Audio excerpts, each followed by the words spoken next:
सन 1875 में 1875 में एक महान व्यक्ति हुए थे श्री बंकिम चंद्र चट्टोपाध्याय जी।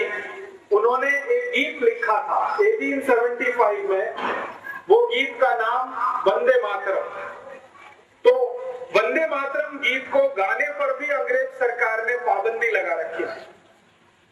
भारतीय नागरिक यदि वंदे मातरम गीत गाएंगे तो अंग्रेजों की पुलिस उनको जेल में पकड़ के बंद कर देगी, ऐसा कानून था। तो एक साथ हम एकत्रित नहीं आ सकते थे, कोई सामूहिक कार्य कर नहीं सकते थे, वंदे मातरम गीत नहीं गा सकते थे।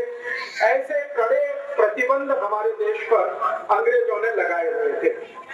और उस समय अंग्रेजों के खिलाफ जो भारत का आंदोलन था, स्वातंत्र आंदोलन था, उसके सबसे बड़े नेता थे श्री तिलक। उन्होंने अंग्रेजों की सरकार के ये जो प्रतिबंध थे, ये जो पाबंदी थी, इसको निरस्त करने के लिए एक योजना बनाई और उन्होंने ये तय किया कि अगर अंग्रेज सरकार 5 या 5 से ज्यादा लोगों पर पाबंदी लगा रही है तो कोई ऐसा आयोजन शुरू करना चाहिए जो अंग्रेजों की सरकार के इस कानून को भंग करे और नागरिकों के मन में शक्ति आए, डर निकल जाए। अंग्रेजों की सरकार का जो भय है वो भारत के नागरिकों के मन से निकलना चाहिए।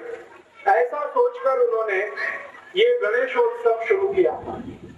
1894 के पहले हमारे भारत देश में गणपति उत्सव होता था, गणेशोत्सव होता था, लेकिन वो घरों में होता था, परिवार के अंदर होता था। परिवार के लोग मिलकर गणपति उत्सव मनाते थे। पहली बार श्री लोकमान्य बाल गंगाधर तिलक ने 1894 में पुणे के शनिवारवाड़ा में पहले गणपति की स्थापना की थी। आप जानते हैं कि पुणे एक बहुत बड़ा शहर है, पूना महाराष्ट्र में। वहां पर एक बड़ा स्थान है शनिवारवाड़ा। इस शनिवारवाड़े में पहले गणपति की स्थापना हुई थी 1894 में और वो स्थापना स्वयं श्री लोकमान्य तिलक ने अपने हाथों से की थी। और उस स्थापना में एक गणपति मंडल उन्होंने बनाया था, शनिवारवाड़ा गणेश मंडल। वो भारत का सबसे पुराना गणेश मंडल है।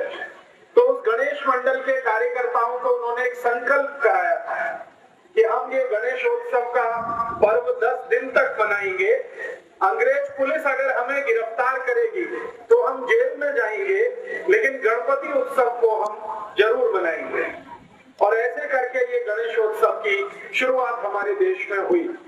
और सौभाग्य से क्या हुआ, 1894 का पहला जो गणेशोत्सव शनिवारवाड़ा में हुआ तो अंग्रेज पुलिस थोड़ी परेशान हुई, क्योंकि जो गणेशोत्सव को मनाने वाले कार्यकर्ता थे उनको वो पकड़ नहीं सकते थे। कारण ये था कि वो धार्मिक गतिविधि में शामिल है। राजनीतिक गतिविधि में अगर वो शामिल होते, कोई पॉलिटिकल एक्टिविटी में होते तो पुलिस उनको अरेस्ट करती, लेकिन चूंकि वो धार्मिक गतिविधि में थे इसलिए अंग्रेज पुलिस ने उनको अरेस्ट नहीं किया और पूरे 10 दिन तक वो गणपति उत्सव चला। 1894 में 1894 में अक्टूबर 20 अक्टूबर से लेकर 30 अक्टूबर तक ये कार्यक्रम आयोजित हुआ था। श्री लोकमान्य तिलक ने हर दिन शाम को एक व्याख्यान वहां पर आयोजित किया था। स्वयं श्री लोकमान्य तिलक उस व्याख्यान में हाजिर रहते थे, खुद उसमें शामिल होते थे और बड़े बड़े वक्ताओं को वो उसमें बुलाया करते थे। एक दिन का व्याख्यान हुआ तो उसमें उन्होंने कलकत्ता से एक बहुत बड़े नेता को बुलाया। उनका नाम था श्री विपिन चंद्र पाल। 20 अक्टूबर 1894 के पहले व्याख्यान में विपिन चंद्र पाल वहां आए। 21 अक्टूबर का दूसरा व्याख्यान हुआ तो उसमें श्री लोकमान्य तिलक ने उत्तर भारत के एक बड़े नेता को बुलाया, श्री लाला लाजपत राय। वो 21 अक्टूबर को आए। फिर तीसरे व्याख्यान में उन्होंने, आपने नाम सुना होगा कि हमारे भारत देश में पुणे शहर में 3 महान क्रांतिकारी पैदा हुए एक भाई के रूप में। 3 भाई एक साथ एक ही परिवार में क्रांतिवीर के रूप में जन्म लिया। वो थे श्री चाफेकर बंधु। तो 23 अक्टूबर को व्याख्यान चाफेकर बंधुओं में जो सबसे अग्रज थे, बड़े थे, उनका हुआ। फिर 24 अक्टूबर को चापेकर बंधुओं में दूसरे नंबर के जो भाई थे उनका हुआ, एक श्री बालकृष्ण चापेकर, एक दया कृष्ण चापेकर, ऐसे करके तीनों चापेकर बंधुओं का व्याख्यान हुआ। फिर उसके बाद श्री लोकमान्य तिलक ने मुंबई से एक बड़े नेता को बुलाया, उनका नाम था फिरोज शाह मेहता, उनका एक व्याख्यान हुआ। और इस तरह से 10 दिन लगातार व्याख्यान माला चली। गणपति उत्सव हुआ, व्याख्यान माला चली। जितने भी वक्ता वहां पर व्याख्यान देने के लिए आए पहले गणपति उत्सव में, सबका जोर ये था कि भगवान गणेश हमारे देश को आजादी दिलाए, भगवान गणेश हमारे भारत को स्वराज्य दिलवाए, हमारे भारत देश में अंग्रेजों की सरकार समाप्त हो। सभी व्याख्याताओं ने इस तरह के विषय लिए थे और जितने भी लोग सुनने के लिए आते थे उनमें उन्होंने देशभक्ति की भावना, राष्ट्रभक्ति की भावना पूरे व्याख्यानों के माध्यम से भरने का काम शुरू किया। परिणाम क्या हुआ? पुणे के लोगों में गणपति आयोजन के लिए उत्साह पैदा हुआ और 1894 में पहले गणपति की स्थापना पुणे में शनिवारवाड़ा में हुई। अगले वर्ष 1895 में पूरे पुणे में 11 गणपति मंडल बने एक ही वर्ष के बाद और 11 गणपति स्थापित हुए। उसके बाद 1896 में एक साथ 31 गणपति स्थापित हुए, 31। फिर उसके बाद 1897 में पता चला 100 से ऊपर गणपति हो गए।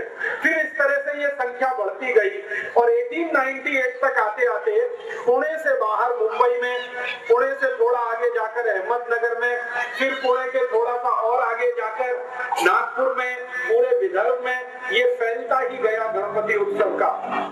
और पुणे के आजू बाजू के महाराष्ट्र के सारे बड़े शहरों में ये गणपति की स्थापना जैसे जैसे बढ़ती गई वैसे वैसे भारत देश के लोगों में चेतना भी बढ़ती गई।